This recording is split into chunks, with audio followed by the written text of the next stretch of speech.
चलिए इसी भाव के साथ हम लोग आज की कक्षा की शुरुआत करेंगे कि इस बार की परीक्षा में हम नेट जेआरएफ को उत्तीर्ण करेंगे।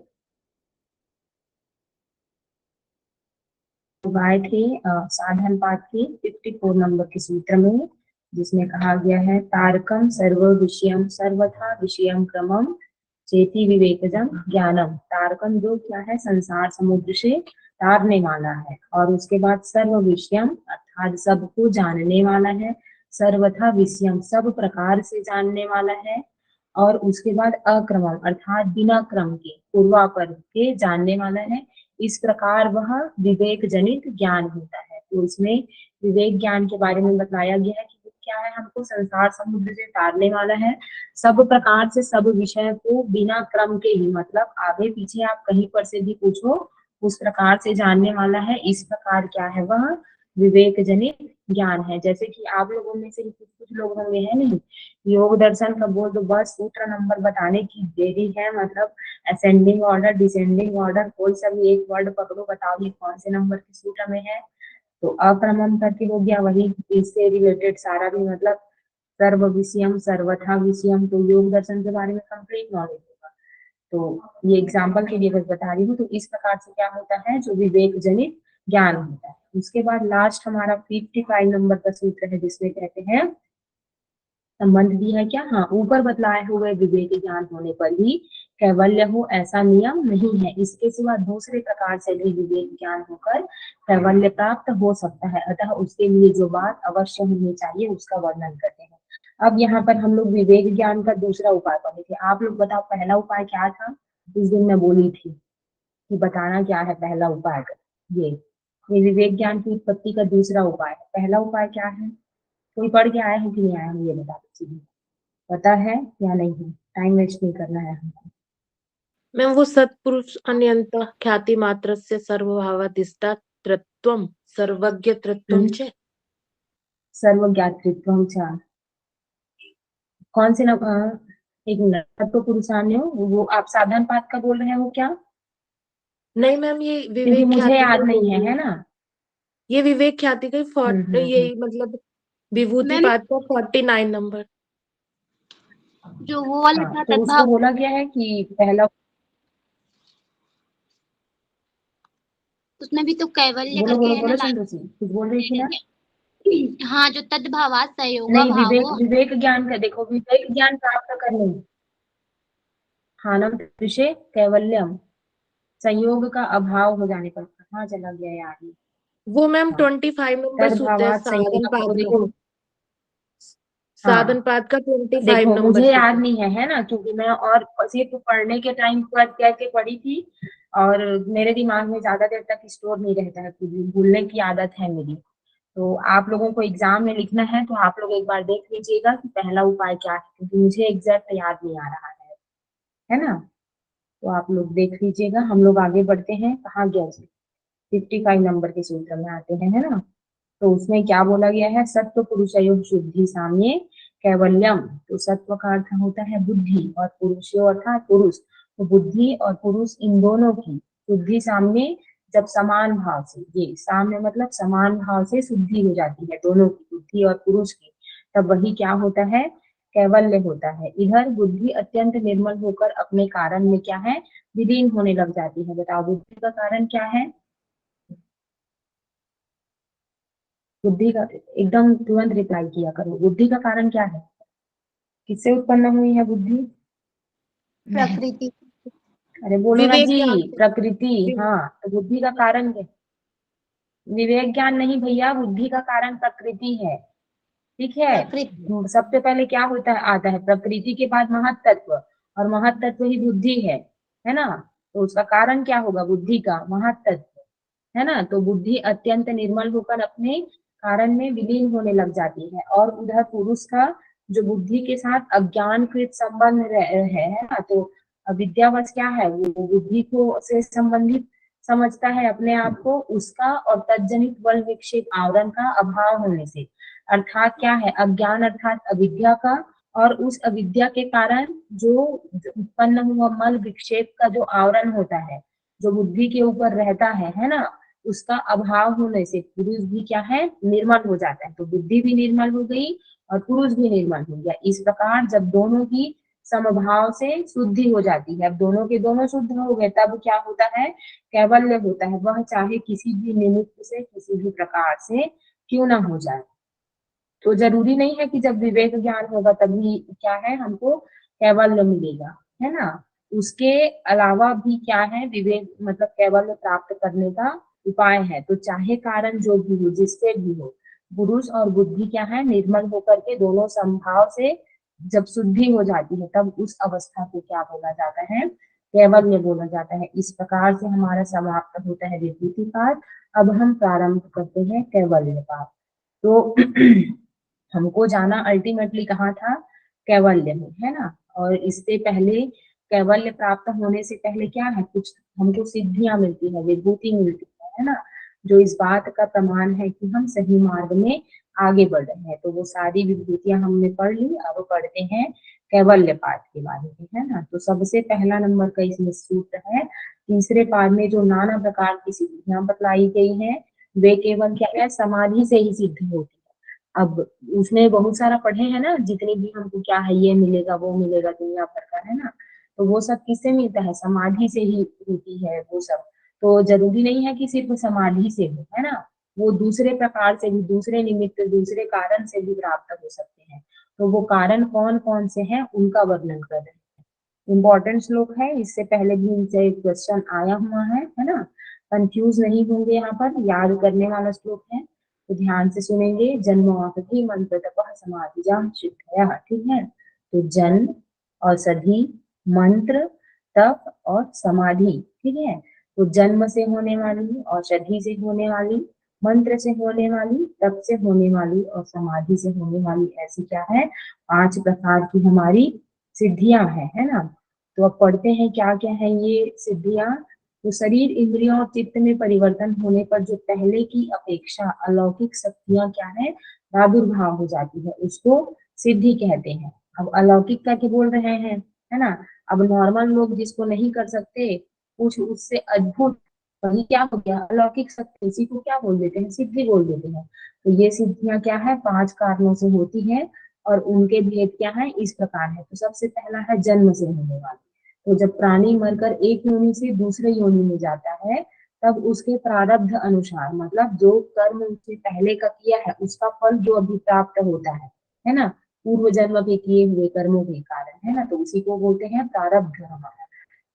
तो उसी के अनुसार शरीर, इंद्रियों और चित्त का परिवर्तन होकर उनमें अपूर्व शक्तियों का प्रादुर्भाव हो जाता है, ठीक है। जैसे मनुष्य योनि से देव आदि योनियों में प्राप्त होने से शरीर, इंद्रियों और चित्त में अपूर्व शक्ति आ जाती है, इसे क्या है, जन्मदा सिद्धि कहते हैं। जैसे कपिल, वेद व्यास, शुकदेव आदि महर्षियों में कई प्रकार की जन्म से होने वाली सिद्धियों का वर्णन इतिहास और पुराणों में देखा जाता है। इसी तरह जन्म से होने वाली दूसरी प्रकार की सिद्धियों को भी समझ लेंगे, है ना। तो प्रारब्ध में हम इससे पूर्व जो कर्म किए रहते हैं उसके कारण, जैसे कि अब अभी ही आप लोग अपने आसपास देखे होंगे ना, कई सारे बच्चे एकदम बचपन से ही शार्प होते हैं किसी काम को करने में। तो वो काम तो उन लोगों को कोई सिखाया नहीं रहता है, लेकिन पर भी उनको आता है। तो इसका अर्थ क्या है, उन्होंने पहले कुछ कर्म किया है, वही उनको प्रारब्ध अनुसार उसका फल प्राप्त होता है। तो इसको बोलते हैं जन्म से होने वाली सिद्धि, ठीक है। फिर उसके बाद है दूसरा, औषधि से होने वाली सिद्धि। तो मनुष्य जब किसी औषधि के सेवन से अपने शरीर का कल्प कर लेता है, तब उससे भी क्या है, उसमें अपूर्व शक्ति आ जाती है। जैसे कि आप, अब हम ही लोग देखते हैं, है ना, कुछ कुछ औषधियों का सेवन करते हैं तो उससे क्या है, हमारे में परिवर्तन हो जाता है। जैसे कि अब हम लोग आंवला खाएंगे, ठीक है, तो अब हमारी नेत्र ज्योति क्या है, बढ़ गई। तो आंवला एक प्रकार से औषधि हुआ। अब उसके कारण हमारी नेत्र की शक्ति में क्या है, इम्प्रूवमेंट आ गया, है ना। तो वो परिवर्तन हुआ है। तो ये किससे हुई सिद्धि हमारी, औषधि से। जैसे कि च्यवनप्राश खाते हैं नहीं, तो च्यवन क्या था, एक ऋषि का नाम था। वो क्या है, मतलब बूढ़े नहीं हुए थे, है ना। तो च्यवनप्राश है उसी के लिए है, मतलब आपको बूढ़ा होने नहीं देगा, ऐसे करके। तो उसके कारण भी क्या है, उस औषधि से हमको सिद्धि मिल रही है कि हम जवान दिख रहे हैं। तो ये क्या हुआ, औषधि से होने वाली सिद्धि। समझ में आ रहा है आप लोगों को, कथा टाइप का यस चल मैम। रहा है। Hello. Yes, ma'am. Yes, ma'am. Yes, ma'am. हाँ Yes. ठीक है। हाँ फिर नेक्स्ट है हमारा तीसरे नंबर का जन्म औषधि। अब तीसरा क्या है हमारा मंत्र। तो मंत्र से होने वाली शक्ति जब क्या है मनुष्य विलक्षण सामर्थ्य प्राप्त करने के लिए किसी मंत्र का क्या है विधिवत अनुष्ठान करता है। जैसे कि अब आप लोग भी अपने आप में अनुभव करते होंगे है ना। किसी किसी मंत्र को हम लोग चैंट करते रहते हैं तो हमने भी मतलब अपने आप लोगों को मानसिक स्तर पे अपना मतलब बदलाव आप लोगों को अनुभव होता होगा है ना। जैसे कि आप लोग योग में आने से पहले कैसे थे, अब उसके बाद सब लोगों को मेडिटेशन करने का तरीका क्या है अलग होता है। जैसे मुझे मंत्र चैंटिंग करना अच्छा लगता है ना। तो उस मंत्र चैंटिंग के कारण क्या है मेरे को एक अलग लेवल का मतलब वाइब्रेशन है वो फील होता है। तो ऐसी क्या है जब हम लोग मंत्र वगैरह का क्या विधिवत अनुष्ठान करते हैं तो उससे भी क्या है विलक्षण शक्तियां उत्पन्न हो जाती है। तो इसको क्या कहते हैं मंत्र से होने वाली सिद्धि। और इसका तो वर्णन सब जगहों पर है ही है ना। जैसे कि अब रामायण महाभारत सब लोग देखे हैं नहीं तो अर्जुन ऐसे वो निकालता है। आवाज क्लियर नहीं है बाकी लोगों को भी क्लियर है मैम। एक आ रही है, आवाज आ ब्रेक रही हो है रही है क्लियर की मैम। नहीं आ रही है जी। क्लियर है मैम। हाँ ओके आप लोग अपना नेटवर्क चेक कीजिए है ना जिन लोगों के यहाँ प्रॉब्लम है। तो देखो क्या होता है अर्जुन है ना ऐसे बाण को निकालता है फिर उसके बाद क्या है तुरंत आग लग जाता है बाण में। तो वो कहाँ से करके वो सब लाए हैं उन लोग क्या है मंत्र से सीखे हैं ना उन सब चीजों को। गुरुओं ने उनको बताया कि ये मंत्र करने से ऐसा ऐसा होता है। तो ये क्या है मंत्र से होने वाली सिद्धि। फिर उसके बाद क्या है तप से होने वाली सिद्धि है ना। तो जब मनुष्य शास्त्रोक्त तप का विधिवत अनुष्ठान करता है अथवा अपने कर्तव्य पालन करने के लिए भारी से भारी कष्ट सहन करता है परंतु धर्म का त्याग नहीं करता तो इससे जो शक्ति उत्पन्न होती है वो क्या है तप से होने वाली सिद्धि है। जैसे कि अब ध्रुव थे प्रहलाद थे छोटे छोटे बच्चे है ना। उन्होंने ऐसे एक पांव पे होकर के क्या है खड़ा होकर के मतलब इतना भी सर्दी गर्मी दुनिया भर का सब जितना भी आया कष्ट सबको क्या है सहन कर लिया। फिर उसके बाद क्या है भगवान उनसे प्रसन्न होकर उनको कुछ कुछ क्या है शक्ति दी। तो ये सब किससे होने वाली शक्ति सिद्धि है हमारी तप से। फिर उसके बाद है समाधि से होने वाली सिद्धि। तो धारणा ध्यान और समाधि के अभ्यास से जो शरीर इंद्रियों और चित्त में अपूर्व शक्तियों का प्रादुर्भाव होता है इसको क्या कहते हैं समाधि से होने वाली सिद्धियां कहती हैं। जब मतलब क्या होता है जन्म तो समाधि से जन्म लेने वाली सिद्धि है। और इसका वर्णन क्या है तीसरे पाद में समाधि से होने वाली। इससे पहले जितना भी हम लोग पढ़े हैं ना द्वितीय पाद में जिन जिन सिद्धियों का बात किया गया है वे सब क्या है समाधि से होने वाली हमारी सिद्धि है। तो उपर्युक्त सिद्धियों की प्राप्ति में जो शरीर इंद्रियों और चित्त का एक प्रकार से दूसरे में बदल जाना यही परिणाम क्या कहलाता है परिणामांतर जो होता है इसी को क्या बोलते हैं जाति अंतर परिणाम। जाति अंतर परिणाम जिसका वर्णन क्या है नेक्स्ट सूत्र में किया गया है। तो इस प्रकार हमारे कितने प्रकार से सिद्धियां प्राप्त होती हैं 4 कितने प्रकार से हम लोग पांच। सिद्धियां प्राप्त कर सकते पांच। कर हैं कौन कौन से जन्म औषधि जन्म और औषधि तप और मंत्र समाधि। तप और पांचवा क्या है समाधि। तो इस प्रकार 5 प्रकार की सिद्धियां क्या है हमको प्राप्त होती है। अब नेक्स्ट सूत्र में आगे बढ़ते हैं। हाँ अब देखो ये सब सिद्धियां हमको मिली है ना। तो सिद्धि मिलने से पहले जो चित्त की जो अवस्था थी और सिद्धि मिलने के बाद क्या है चित्त की अवस्था क्या है दोनों में। अब दोनों चित्त में ये क्या है थोड़ा कम मतलब कमजोर था कम पावर होता है इसके पास शक्ति नहीं थी। ये मेरा पहला चित्त है। अब क्या है मैंने जन्म औषधि मंत्र तप और समाधि इन 5 साधनों का प्रयोग करके मेरे चित्त में क्या है अपूर्व शक्तियां आ गई। अब मेरा जो ये वाला चित्त है वो बदल गया इसमें ठीक है। तो इस चित्त में परिवर्तन हो जाना इसी को क्या बोलते हैं जात्यंतर परिणाम। ठीक है अब ये परिणाम किस प्रकार होता है तब इसको बतलाते हुए कहते हैं जात्यंतर परिणाम प्रकृत्या पुरात। तो यह एक जाति से दूसरे जाति में बदल जाना रूप की क्या कहलाता है जात्यंतर परिणाम होता है। और ऐसा किसके कारण होता है प्रकृति के पूर्ण होने से। तो एक बार व्याख्या पढ़ लेते हैं। उक्त जाति अंतर परिणाम स्वरूप परिवर्तन के लिए अर्थात उन विलक्षण शक्तियों के प्रकट होने के लिए जिन जिन प्रकृतियों की अर्थात जिन जिन उपादान कारण रूप तत्वों की आवश्यकता होती है, उनकी पूर्ति से शरीर, इंद्रियों और चित्त का एक जाति से दूसरे जाति में क्या है, परिवर्तन होता है। जैसे कि आप लोग ऊर्जा संरक्षण का सिद्धांत पढ़े हैं आप लोग? क्या है, क्या है जी? Energy conservation, law of energy conservation. ऊर्जा को ना तो नष्ट किया जा सकता है, ना ही बनाया जा सकता है, एक रूप से दूसरे रूप में परिवर्तित किया जा सकता किया जा सकता है ना? तो इसी को क्या बोला जाता है, law of conservation of energy. इसका मतलब क्या है, एनर्जी पहले से ही एग्जिस्ट करती है, उसको क्या है हम एक फॉर्म से दूसरे फॉर्म में चेंज कर देते हैं, ठीक है। अब क्या, तो इसी प्रकार क्या होता है, ये जात्यंतर परिणाम जब होता है, ये है ना, तो जात्यंतर परिणाम होता है, तो जब चित्त है वो एक चीज से क्या है दूसरे चित्त में क्या है, एक चित्त से दूसरे चित्त में जब परिवर्तन होता है, तो उसको पूर्ण मतलब परिवर्तन करने के लिए जिन जिन चीजों की आवश्यकता होती है, वो सब की सब किससे प्राप्त होती है, प्रकृति में। क्यों? क्योंकि वो उससे पहले में इससे ही क्या है, उसमें उपस्थित होती है, प्रकृति के पास सारी शक्तियां हैं। अब उस चित्त में परिवर्तन के लिए जिन जिन शक्तियों की आवश्यकता होगी, उनकी पूर्ति कौन करेगा, प्रकृति करेगा, ठीक है। तो ये ठीक उसी की तरह का है, जो शक्ति प्रकृति में थी और चित्त को जो नया मतलब चित्त को परिवर्तित होने के लिए उसको जो जो शक्ति चाहिए थी, उसकी पूर्ति कौन कर देता है, प्रकृति कर देता है। रिलेट कर पाए आप लोगों को, समझ में आया ये?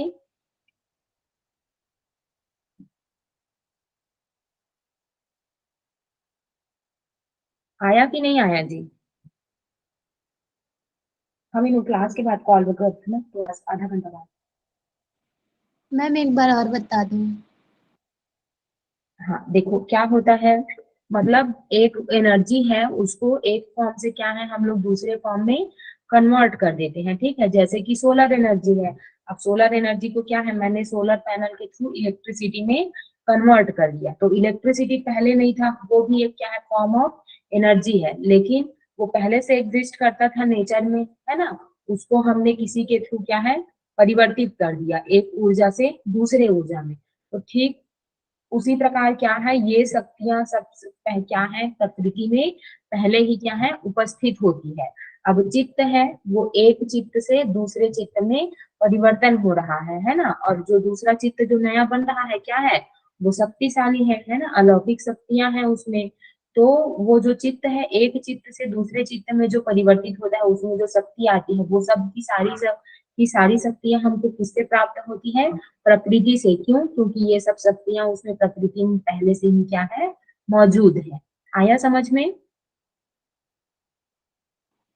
आया यस कि नहीं मैम। आया जी? है। हाँ मैम। हाँ ठीक है, मतलब मैंने बताया ना कि ये मेरा एक चित्त है, अब इस चित्त से ये दूसरे चित्त में ये जो ज्यादा पावरफुल है, इसके पास ज्यादा शक्ति है ना, तो इसमें जो परिवर्तन हो रहा है, तो ये जो चित्त है वो शक्ति कहाँ से लाएगा, प्रकृति से। क्यों? क्योंकि प्रकृति में सारी शक्ति मौजूद है, बस वो क्या है, एक से दूसरे में ट्रांसफर होता है। अब कैसे होता है तो उसको नेक्स्ट में बताते हैं। अब यहाँ प्रश्न उठता है कि जन्म, औषधि आदि निमित्त कारण प्रकृतियों की पूर्णता कैसे कर देते हैं, क्या वे प्रकृतियों के प्रयोजक या चलाने वाले हैं, है ना। तो ये जो जन्म, औषधि, मंत्र तक इत्यादि हम जो पढ़े हैं, जो एक चित्त से दूसरे चित्त में परिवर्तित कर देते हैं, तो वे ये करते कैसे हैं, है ना, क्या ये प्रकृति के चलाने वाले हैं? तो इस पर कहते हैं कि निमित्तम प्रयोजकम प्रकृति नाम वरण भेदस्तु ततः क्षेत्रिकवत, ठीक है। तो निमित्तम अर्थात जो निमित्त कारण है, ठीक है, प्रकृति नाम अर्थात प्रकृतियों को, अप्रयोजकम चलाने वाला नहीं है। तो ये जो निमित्त कारण है हमारे, जन्म, औषधि, मंत्र, तप और समाधि, ये क्या है, ये प्रकृति को चलाने वाले नहीं है। उससे तो क्या है, केवल किसान की भांति वरण भेद रुकावट का छेदन किया जाता है ना। तो जैसे कि अब किसान है, तो जब खेत बोते हैं, है ना, किसान लोग, तो उनको क्या है, अब फसल में पानी डालना रहता है। अब एक बार बारिश हुआ या स्टार्टिंग में जब किए, अब उसके बाद वो चल जाएगा क्या पूरा, बीच बीच में क्या है, उसमें पानी भी डालते रहना पड़ता है ना।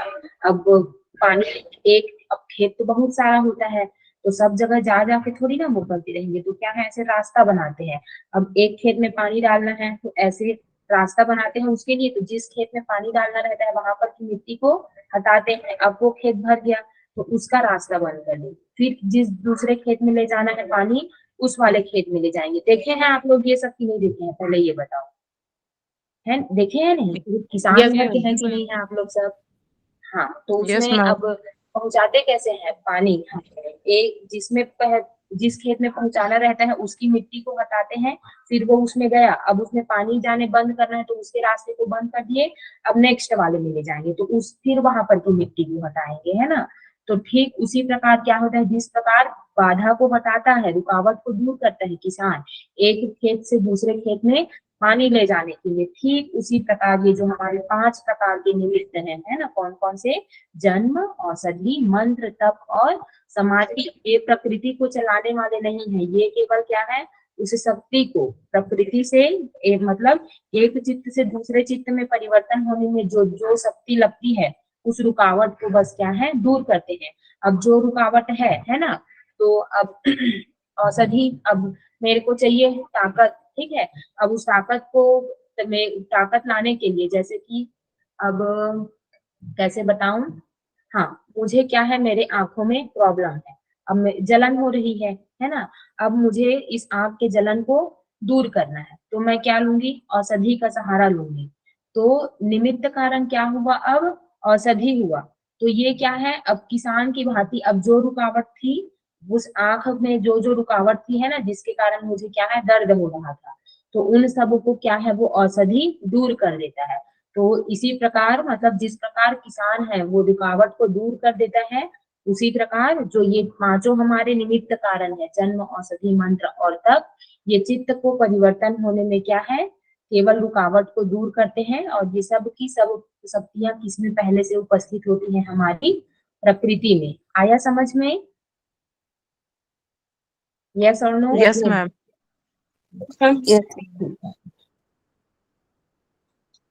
हम नेक्स्ट सूत्र में आगे बढ़ते हैं। निर्माण चित्तान्यास्मिता मात्रात, जो बनाए हुए चित्त है ना, वो क्या है, केवल अस्मिता से उत्पन्न होते हैं। इससे पहले हम लोग अस्मिता का कॉन्सेप्ट पढ़े हैं, है ना। तो जो बनाए हुए चित्त हैं वो क्या है, केवल अस्मिता से उत्पन्न होते हैं। अब इसका क्या है, ज्यादा इलेबोरेशन किया नहीं गया है ना। इसमें यहाँ पर देखना, पहले ही मतलब जो जिन्होंने भी इस ग्रंथ का टीका किया है उन्होंने, मैंने तो इन सूत्रों का केवल क्या है, शब्दानुवाद मात्र कर दिया गया है। कौन कौन से सूत्र का, चौथा और पांचवा सूत्र का, मतलब इसको रिलेट कैसे किए हैं ये मैं नहीं समझ पाता हूँ, ऐसा करके बोलते हैं। तो जब वही नहीं कर पाए तो मैं क्या कर पाऊंगी, है ना। तो जो निर्माण, जो बनाए हुए चित्त होते हैं वे केवल किससे उत्पन्न होते हैं, अस्मिता से उत्पन्न होते हैं। तो चित्त का उपादान कारण अस्मिता है, अतः निमित्त यानी जो बनाए हुए चित्त है केवल क्या है, अस्मिता से ही उत्पन्न होते हैं।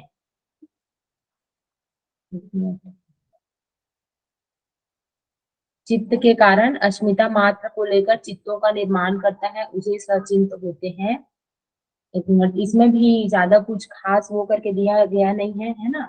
तो आप लोग एक काम करेंगे, इसको याद कर लेंगे। कुछ चीजें क्या है, कंफ्यूजन क्रिएट करती है ना। तो उसके लिए एक ही उपाय है कि आप उस चीज को याद कर लें, और एक बार मैं इसका अच्छे से ढूंढने की जो है वो कोशिश करूंगी, है ना। इस चीज को मैं एक बार कल दोबारा और देख लूंगी। तो जो निर्माण चित्त है वो किससे, कहाँ गया यार, किससे निर्मित होते हैं, केवल अस्मिता से उत्पन्न होते हैं। फिर उसके बाद नेक्स्ट नंबर के सूत्र में कहते हैं, प्रवृत्ति भेदे प्रयोजकम चित्तम एकम अनेकेशाम। तो जो अनेकेशाम अर्थात अनेक चित्तों को, अब यहाँ पर का पहले ले लिए, अब उसके बाद यहाँ पर से ले रहे हैं। प्रवृत्ति भेदे, नाना प्रकार की प्रवृत्तियों में, प्रयोजकम अर्थात नियुक्त करने वाला क्या होता है, केवल एक चित्त होता है ना। तो अनेक चित्तों को नाना प्रकार की प्रवृत्तियों में उत्पन्न करने वाला क्या होता है, केवल एक चित्त होता है। एक मिनट, इस चीज को बता रही हूँ ना, अभी याद आया। तो जो निर्माण हुए जो चित्त होते हैं वे केवल किससे होते हैं, केवल अस्मिता से उत्पन्न होते हैं। एक मिनट, थोड़ा सा समय दीजिएगा, मैं 1 मिनट में आ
सॉरी फॉर द इंटरप्शन।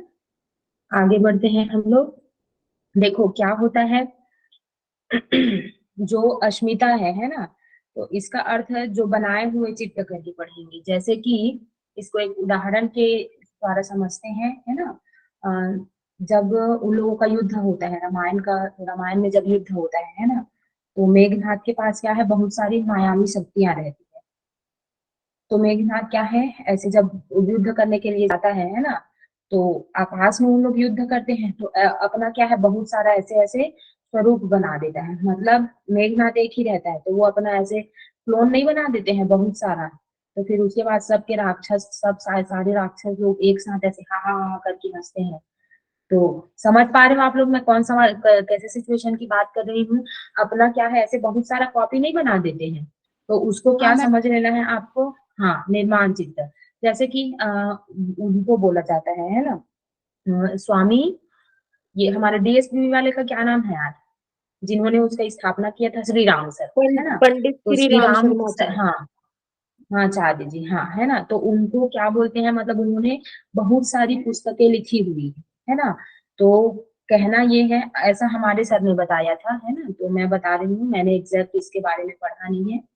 तो उनका क्या था, उन्होंने बहुत सारी पुस्तकें लिखी। अब एक ही आदमी है, इतनी सारी पुस्तकें इतने कम आयु में कैसे लिख सकता है। तो ऐसा बोलते हैं कि उनका क्या है, वो बहुत सारा ऐसे स्वरूप उत्पन्न होता था, या फिर बहुत सारा उनका स्वरूप ऐसे आता था, और वो उस पुस्तक को लिखते थे करके। मैं वो नहीं करती ना, इस तरह से करके क्या है, हमारे सर ने बताया था। तो उसी को क्या बोलते हैं, निर्माण चित्त बोलते हैं। तो वो किससे उत्पन्न होते हैं, अस्मिता से। अर्थात एक मेन होता है, ठीक है, फिर उसके वो शक्तियों से क्या है, और बाकियों को उत्पन्न करते हैं। तो ये जो निर्माण चित्त है, वो किससे उत्पन्न होते हैं, अस्मिता से। देखो, वो जो राक्षस रहता है, तो जब युद्ध होता है तो मारते हैं बाण, लेकिन क्या है, वो नष्ट नहीं होता, है ना। फिर और वहां पर एक नया आ जाता है, तो फिर कंफ्यूजन होता है ना कि कौन सही है। फिर उसके बाद पहचान करते हैं कि हाँ, असली वाला कौन है, उसको मारो तो बाकी के सब क्या है, नष्ट हो जाएंगे। तो एक जो मेन रहता है, जो ओरिजिनल वाला रहता है, उसी को क्या बोला जाता है, अस्मिता। और जो बाकी सब बनते हैं उसको क्या बोला जाता है, निर्माण चित्त बोला जाता है। आया समझ में। तो इस कारण कहा गया है, जो निर्माण चित्त है वो किससे उत्पन्न होते हैं, अस्मिता से उत्पन्न होते हैं। फोर्थ नंबर का। किसी को कोई डाउट इसमें? ठीक है, वेरी गुड, है ना। आप सब बहुत होशियार हैं। तो प्रवृत्ति, अब चित्त का उपादान कारण क्या है, स्मिता है। अतः निमित्त यानी बनाए हुए सब चित्त केवल अस्मिता से ही उत्पन्न होते हैं। तो अनेक चित्तों को, अब मेरे को स्मिता का मतलब यहाँ पर नहीं पता है ना। आप लोग ढूंढ करके आइएगा कि स्मिता का मतलब क्या होता है। और अगर एग्जाम पॉइंट ऑफ व्यू से पढ़ा जाए तो इसको स्किप कीजिएगा और एग्जाम की तैयारी कीजिए। आप लोग जब पढ़ने के लिए जाएंगे, एक्चुअल में जब पीएचडी करने जाएंगे, तो उस समय जब समय रहेगा, तब इन सब पे क्या है, कमांड बनाना है। अभी हम एग्जाम के पर्सपेक्टिव से पढ़ लेते हैं। तो अनेक चित्तों को, ये अनेक चित्तों को नाना प्रकार की प्रवृत्तियों में नियुक्त करने वाला क्या है, केवल एक चित्त होता है। अब क्या है, वो एक उत्पन्न हुआ है ना, मतलब एक अपने एक के कारण हमने, जो मेघनाथ है उन्होंने बहुत सारे ऐसे मेघनाथ बनाए, ठीक है। तो वो जो एक उन सबको नियुक्त करने वाला कौन है, जो ओरिजिनल जो एक चित्त है वो। और उसको अनेक प्रकार की प्रवृत्तियों में लगाने वाला भी क्या होता है, केवल एक ही चित्त होता है, जो असली होता है वो। आया समझ में? आया कि नहीं आया जी? जैसे अपने शरीर में यस। भिन्न भिन्न भिन्न भिन्न कामों में नियुक्त करने वाला क्या है, केवल एक चित्त रहता है। अब इतनी सारी इंद्रियां हैं हमारी, है ना। अब उन सबको उसके कार्यों में लगाने का काम कौन करता है, चित्त करता है। अब आंख का जो काम है वो आंख करेगा।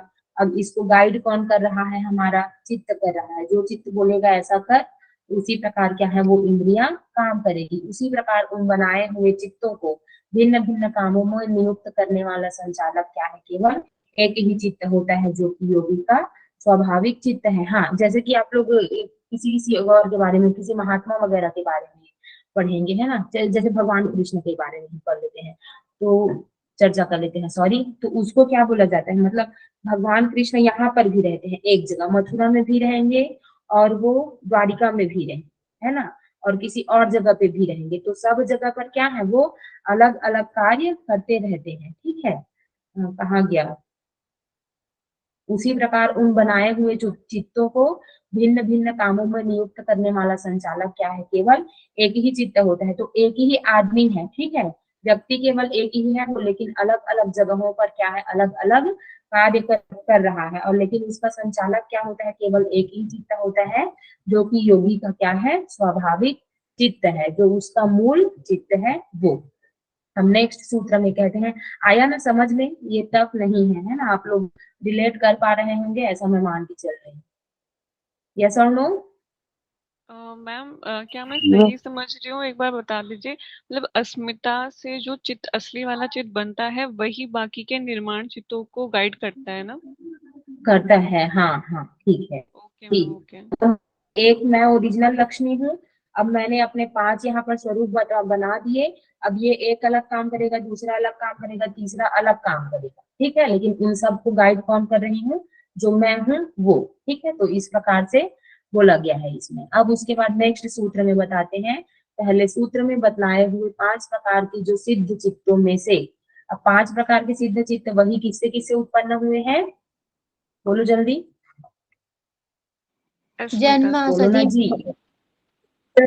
जन्म हाँ, जन्म, औषधि, मंत्र, तप और समाधि। तो 5 प्रकार के सिद्ध चित्तों में से जो समाधि द्वारा सिद्ध हुए चित्त की विशेषता, अब जो 5 प्रकार के हैं तो उनमें भी अब जो समाधि द्वारा जो चित्त उत्पन्न हुआ है उसकी विशेषता बतलाते हुए कहते हैं कि तत्र ध्यानजम अनाशयम। ठीक है, तो उनमें से जो ध्यान जनित चित्त होता है, अर्थात जो समाधि के द्वारा जो उत्पन्न हुआ चित्त होता है, वह क्या है, कर्म संस्कारों से रहित होता है। अर्थात अब उसके बाद, अब देखो यहीं पर ये, अच्छा वो नेक्स्ट उसके लिए बोला गया है।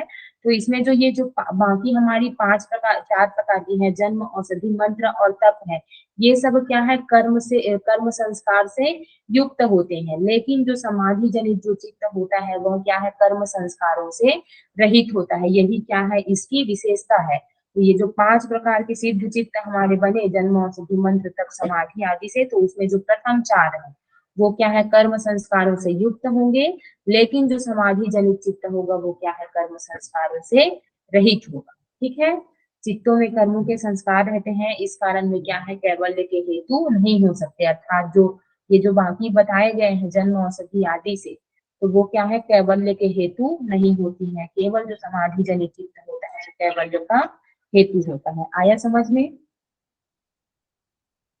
Yes ma'am. यस। अब नेक्स्ट सूत्र में पढ़ते हैं। अब यहाँ पर हम लोग पढ़ेंगे कर्म के प्रकार। भगवत गीता में भी आप लोग कर्म के प्रकार पढ़े होंगे, है ना, अलग अलग ग्रंथों में कर्म के प्रकार दिए गए हैं। तो ठीक उसी प्रकार हमारे पतंजलि योग सूत्र में भी कर्म के प्रकार दिए गए हैं, जो कि 7वें नंबर के सूत्र में बतलाया गया है। तो संबंध में कहते हैं कि अब कर्माशय शून्य, बताओ क्या है कर्माशय, बोलो ना जी। संस्कार हमारे कर्म का फल। बोलो एक, कर्म का जो फल होता है उसको विपाक बोला जाता है। क्लेश मूल बताओ कर्माशय। किनको पता है? जो कर्म संस्कार क्लेश का हमारे मूल अंदर बने। होता है कर्माशय है। हाँ, संस्कार बस एक जाते मिनट, हैं। संतोषी बताओ, आप बताओ तो एक बार। जो कर्म किए हैं उसका संस्कार हमारे चित्त में बना हुआ है, उसी को कर्माशय कहा गया। कर्माशय बोलते हैं, यस, कर्म संस्कारों का जो समुदाय है उसी को क्या बोला जाता है, कर्माशय बोला जाता है। तो कर्माशय शून्य अर्थात कर्म संस्कारों से शून्य सिद्ध योगी के कर्मों की विलक्षणता का प्रतिपादन करते हैं। तो कहते हैं कि कर्मा शुक्ल कृष्णम योगिना त्रिविधम इतरेशाम। तो जो योगी के कर्म है, ठीक है, अशुक्ल और अकृष्ण होते हैं, तथा इतरेशाम अर्थात दूसरों के कर्म है वो 3 प्रकार के होते हैं। ठीक है, तो जो योगी के कर्म होते हैं वो हमारे कौन से होते हैं, यहाँ पर कर्म अशुक्ला कृष्णम, ठीक है, अशुक्ल और अकृष्ण अर्थात न वो पुण्य है और न वो पाप है। तो जो न पाप है न पुण्य है, क्या बोला गया है उसी को भगवत गीता में, निष्काम कर्म। मतलब ना वो हाँ यस, ना वो अच्छा है वो कर्म, ना वो बुरा कर्म है। ठीक है, मतलब वो फल नहीं देगा, तो वही क्या है, निष्काम कर्म है।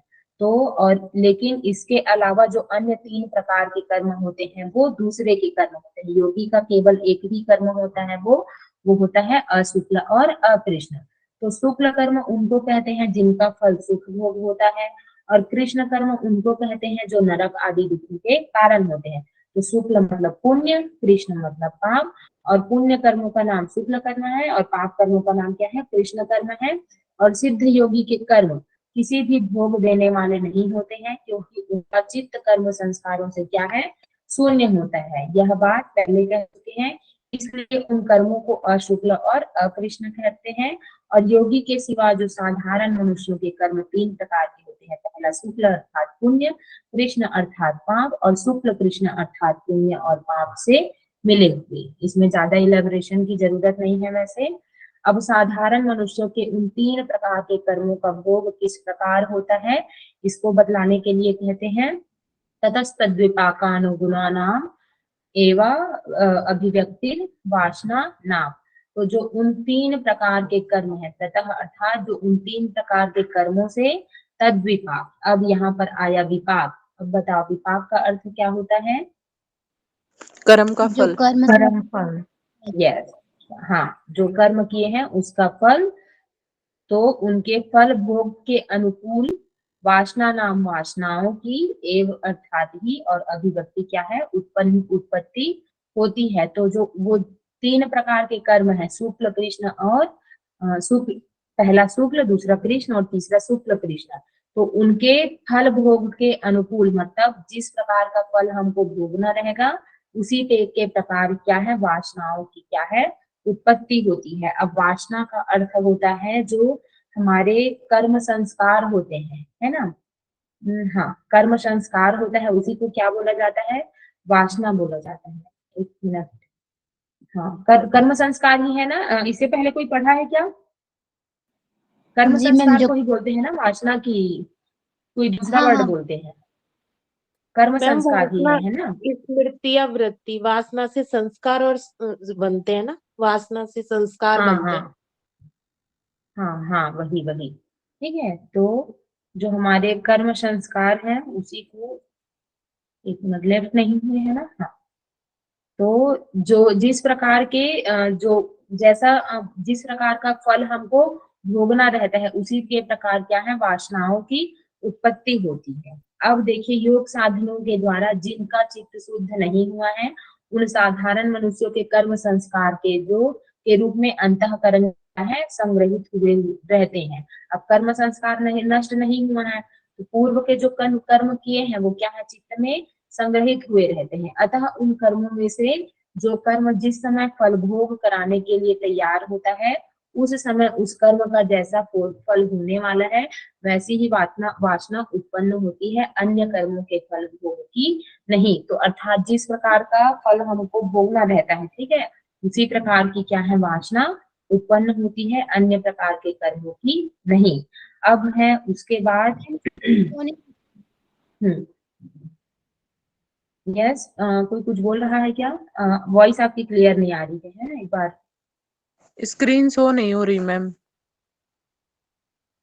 ओके, अच्छा, हाँ, स्टॉप हो गया है, एक मिनट, है ना।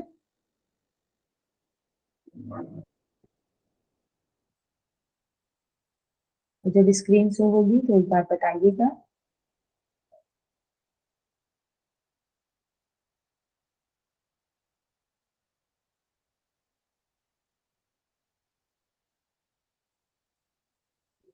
एक मिनट,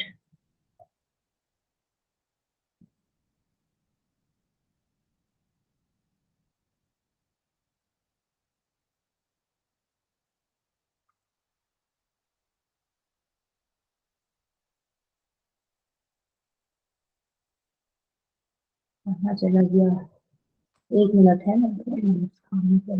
ये ये हमारा,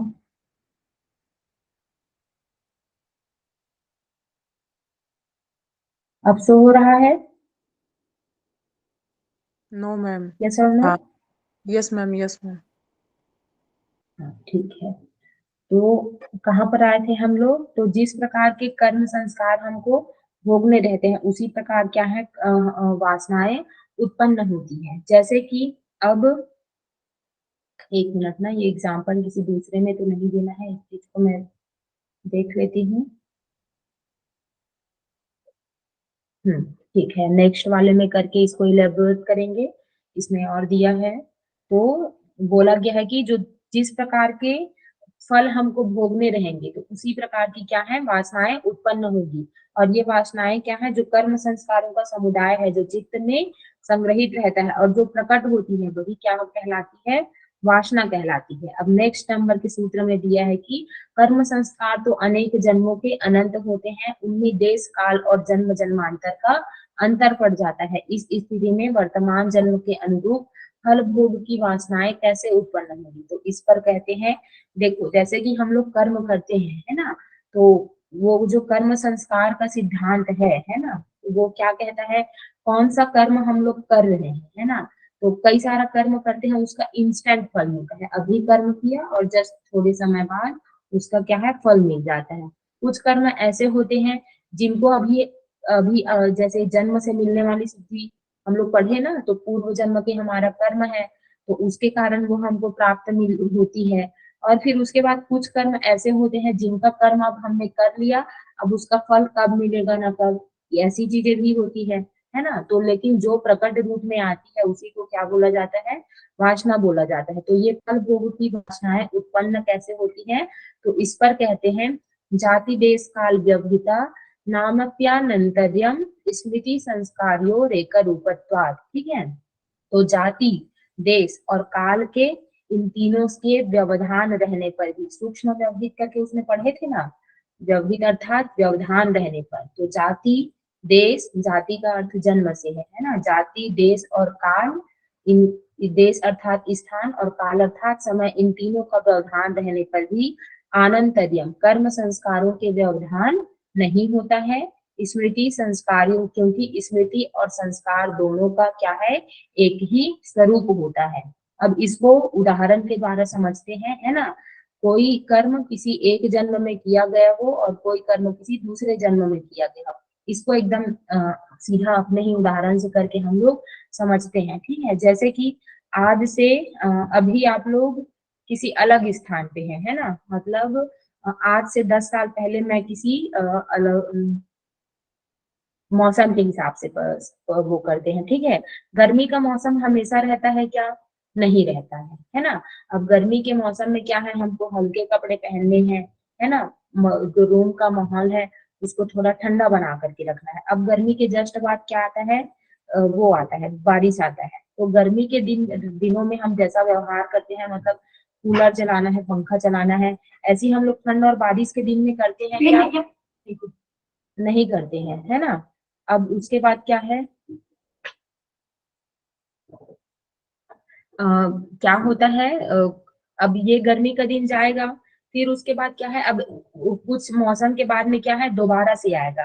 तो इस समय अब फिर हमको किस तरह से रहना है, ये चीज हमको दोबारा से सिखाना पड़ता है। क्या हम जान जाते हैं ना कि ऐसे इस प्रकार से करके हम लोग रहेंगे तो क्या है, हम लोग सेफ रह पाएंगे।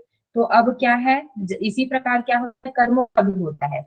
जाति अर्थात अब जो कर्म किए हैं, है ना, तो उसमें जन्म का भी भेद होगा, मतलब कब का कर्म किए हैं ना, कब का, और उसका फल हमको बाद में मिलेगा। देश अर्थात क्या है, स्थान भी भिन्न होगा। और उसके बाद काल अर्थात उसमें समय का भी भेद हो जाएगा, मतलब कब किए हैं और उसका फल कब मिलेगा। अब इन सब का व्यवधान रहने पर भी हमको जो कार्य करना है उसके अनुकूल क्या है, हमारे संस्कार प्रकट हो जाते हैं। अब गर्मी का मौसम गया, अब 6 महीने के लिए गया, ठीक है, सॉरी 6 महीने के लिए नहीं, 9 महीने के लिए गया। फिर उसके बाद 9 महीने बाद जब फिर से आता है तो पुनः किस प्रकार से व्यवहार करना है आपको, वो सब आपके क्या है, चित्त में संग्रहित रहते हैं, है ना। स्मृति और संस्कार क्योंकि हमेशा बना ही रहता है, तो उसी प्रकार क्या होता है, एक मिनट इसी के व्याख्या से पढ़ लेते हैं, है ना। अरे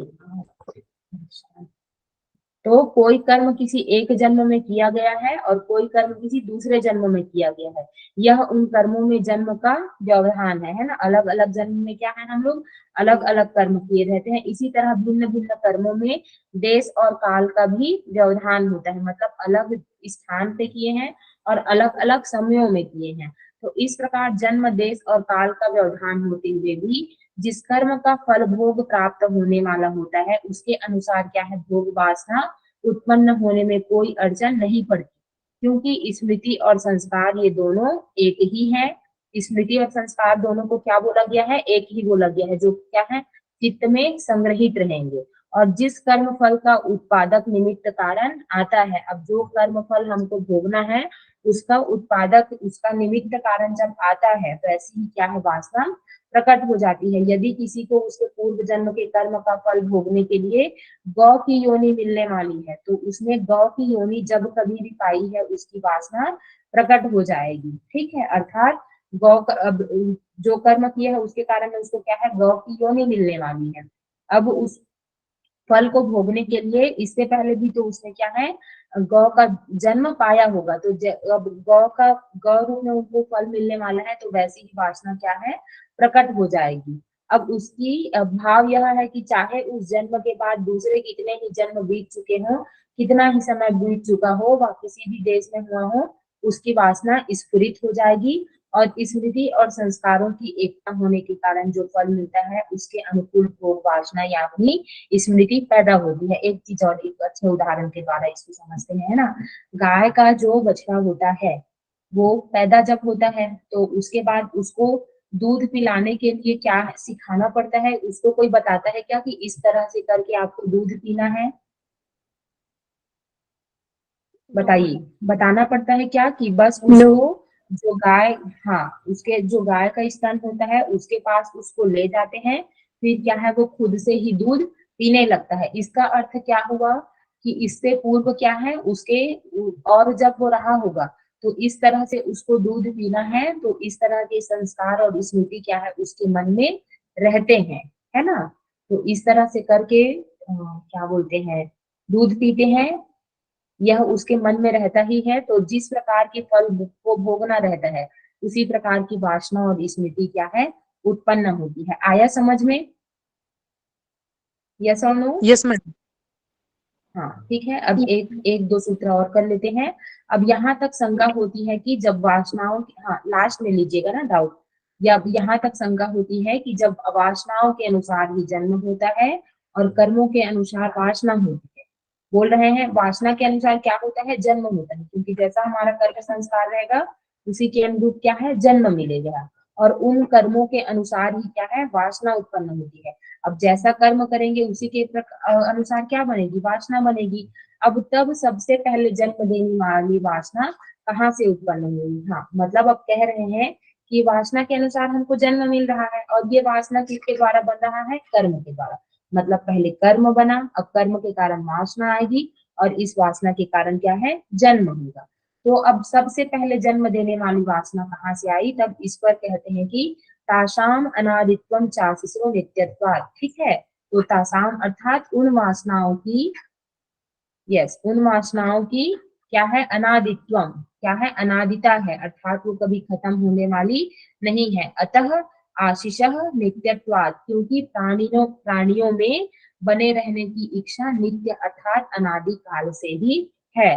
तो ये जो प्राणियों में बने रहने की सदैव इच्छा रहती है ना, क्या बोलते हैं उसको, मृत्यु से भी जिनको डर लगता है, अभिनिवेश। पढ़े हैं जी, यस, है ना। तो अब देखो चींटी है, मतलब जब वो चलते रहता है ना, तो वो खुद ब खुद क्या है, ऐसे साइड हो जाता है ना। तो इसका अर्थ क्या है कि इससे पहले उसने मृत्यु को देख चुके हैं, है ना। मतलब मृत्यु का भय, मृत्यु को पहले ही इससे पहले उसकी मृत्यु और हो चुकी है। यही बात क्या है, पुनर्जन्म को अभिनिवेश है वो प्रमाणित करती है। क्यों? क्योंकि अब वो डर रहा है मरने से, है ना। तो इसी स्थिति को क्या बोलते हैं, अभिनिवेश। अब वो डर रहा है, इसका मतलब क्या है, उसके अंदर बने रहने की इच्छा है। मतलब छोटे से छोटा भी जो भी जीव है वो मरना नहीं चाहता, वो हमेशा बने रहना चाहता है। और ये ऐसी वासना कहाँ से उत्पन्न होती है, वो क्या है, अनादि काल से ही है। तो इस प्रकार कह रहे हैं कि जो जन्म देने वाली वासना कहाँ से आती है, तो इसका आंसर ये है कि प्राणियों में बने रहने की इच्छा अनादि काल से ही है। इस कारण उन वासनाओं की क्या है, अनादिता है, अर्थात वो कभी भी समाप्त नहीं होती है, वो शुरू से ही। आया समझ में? Yes ma'am. ठीक है, एक सूत्र और कर लेते हैं। इस प्रकार यदि वासनाएं अनादि हैं तब तो इनका अभाव भी नहीं होता। अब अनादि है, शुरू से ही है, तो इस कारण से क्या है, इनका अभाव भी नहीं होगा। और फिर पुरुष की सुक्ति कैसे होगी, तो इस पर कहते हैं कि हेतु फलाश्रयालंबन संग्रहित, सॉरी एक मिनट, है ना, हेतु फलाश्रयालंबन है संग्रहित तत्वादेशाम भावे तद्भावः। तो हेतु, ठीक है, हेतु का अर्थ क्या होता है, जल्दी बताओ। कारण। हेतु मतलब, हाँ, हेतु मतलब कारण। कारण। फिर उसके बाद फल, अर्थात जो कर्म का है फल, अर्थात इसी को और क्या बोलते हैं, विपाक। यस, वेरी गुड, है ना। अब उसके बाद आश्रय, अर्थात उसका जो आश्रय स्थान है, क्या है हमारे संस्कारों का आश्रय स्थान, चित्त। Yes, very good. और आलंबन, अर्थात जिसको लेकर के, जिस निमित्त को पा करके वो आगे बढ़ते हैं, इनसे संग्रही तत्वात वासनाओं का क्या है, संग्रह होता है। तो वासनाओं का संग्रह किसके द्वारा होता है, हेतु, फल, आश्रय और आलंबन। इसलिए एसाम, इन चारों का अभाव होने से उन वासनाओं का भी क्या है, अभाव होता है। अर्थात हेतु, फल, आश्रय और आलंबन ये समाप्त हो जाएंगे, इनका अभाव हो जाएगा, तो वासनाओं का भी अभाव हो जाएगा। क्यों, अब क्योंकि इनका संग्रह क्या है, ये चारों ही करते हैं, तो ना रहेगा बांस ना बजेगी बांसुरी। तो उसी प्रकार की स्थिति है, हेतु, फल, आश्रय और आलंबन समाप्त, तो ये जो वासनाओं का संग्रह है ये भी समाप्त हो जाएगा, है ना। फिर इसका अभाव भी नहीं होता, फिर पुरुष की शक्ति कैसे होती है, व्याख्या पढ़ते हैं एक बार। तो वासनाओं का हेतु अविद्या आदि क्लेश और उनके रहते होने वाले कर्म है। इनका फल पुनर्जन्म, आयु और भोग है। कहाँ पर, कौन से नंबर के सूत्र में बोला गया है ये, बताओ जल्दी। मैम 30 नंबर साधन पाद। Yes, very good. बोलो क्या है, यस, वेरी गुड, है ना। तो आश्रय चित्त है और शब्द आश्रय क्या है, आलंबन है। तो आश्रय किसको बोला गया है, चित्त को बोला गया है, और शब्द आदि क्या है, विषय है, आलंबन है, इन्हीं को लेकर के आगे बढ़ते हैं, है ना। फिर वासनाएं इनके संबंध से ही संग्रहित हो रही है, और जब योग साधनों से इनका अभाव हो जाता है, अर्थात जब विवेक ज्ञान से अविद्या का नाश हो जाता है, तब कर्मों का फल देने का सामर्थ्य नहीं होता। तो और चित्त अपने कारण में क्या है, विलीन हो जाता है। अब हमको क्या है, विवेक ज्ञान प्राप्त हो गया, तो ये जो क्या बोलते हैं, ये जो कर्म है उनका फल देने का सामर्थ्य नहीं रहता, वो शून्य हो जाते हैं, है ना। और चित्त अपने कारण में विलीन हो जाता है। तो उपर्युक्त साधनों के न रहने से विषयों के साथ पुरुष का संबंध नहीं होता। अब जब साधन है ही नहीं, है ना, तो चित्त भी क्या है, अपने कारण में विलीन हो गया, अर्थात चित्त भी अब समाप्त, वो प्रकृति में जा करके मिल गया। अब जब चित्त ही नहीं है तो पुरुष का भी क्या है, संबंध नहीं होगा। तो इस प्रकार हेतु, फल, आश्रय और आलंबन, इन चारों का अभाव होने से क्या है, वासनाओं का अभाव अपने आप हो जाता है, अतः योगी का पुनर्जन्म नहीं होता। तो पुरुष की सुक्ति कैसे होती है करके बोलेंगे, तो ये चारों का अभाव हो गया, तो अब क्या है, पुरुष और दृष्टा दोनों में अंतर क्या होता है, चित्त के साथ जब वो मिल जाता है तभी वो दृष्टा कहलाता है। अब ये सब तो क्या है, अपने कारण में विलीन हो गए, मतलब प्रकृति में चले गए सब सब, ठीक है। तो पुरुष भी क्या है, अब अलग हो जाएगा, विवेक ज्ञान की उसको प्राप्ति हो जाएगी। तो अब ये सब अपने कारण में विलीन हो गए, है ना। तो अब पुरुष और प्रकृति क्या है, दोनों अलग। अब इस तरह क्या है, पुरुष को मोक्ष मिल गया। अब मोक्ष मिल गया तभी उसकी क्या है, वो पुनर्जन्म नहीं होता। आया आप सभी को समझ में, यस मैम। यस आया मैम। कि नहीं, यस मैम। ठीक है। आज की कक्षा यहीं तक करते हैं, बाकी हम लोग कल करेंगे। May be in 2 more class we will complete our योग दर्शन। चलिए बताइए।